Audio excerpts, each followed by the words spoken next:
বকর সিদ্দিক মুখ করে জানতে ইয়া রাসূলুল্লাহ হাবিবাল্লাহ হুজুর আজকে আমি বিলাল কাবা চাবি তুলে দিয়েছে আমি কোন দিকে ফিরে আজান দেবো আমার রাসূলুল্লাহ কি বলেছিলেন হে বিলাল তুমি কি আমি নবী আমায় দেখতে পাচ্ছ না আমার দিকে ফিরে আজান দাও আমার রাসূলুল্লাহ আল্লাহ পাক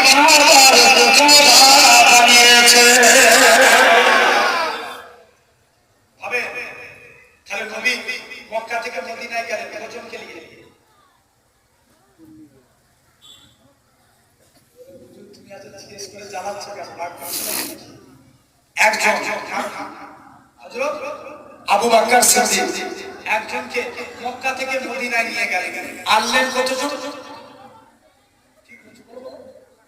1400 কত 1400 আরে নবী মদিনায় গেলেন আবু বকরকে নিয়ে মদিনায় যে সফর করলেন মক্কায় আসলেন পেলেন তো বরকত পেলেন তাহলে আমরাও সবর করব বলেন ইনশাআল্লাহ আর আপনাদের কাছে আলোচনা নয় কারণ আমার 9:30 অন্য জায়গায় টাইম আছে যতটুকু বললাম আল্লাহ কবুল করে না আল্লাহ কত বাংলা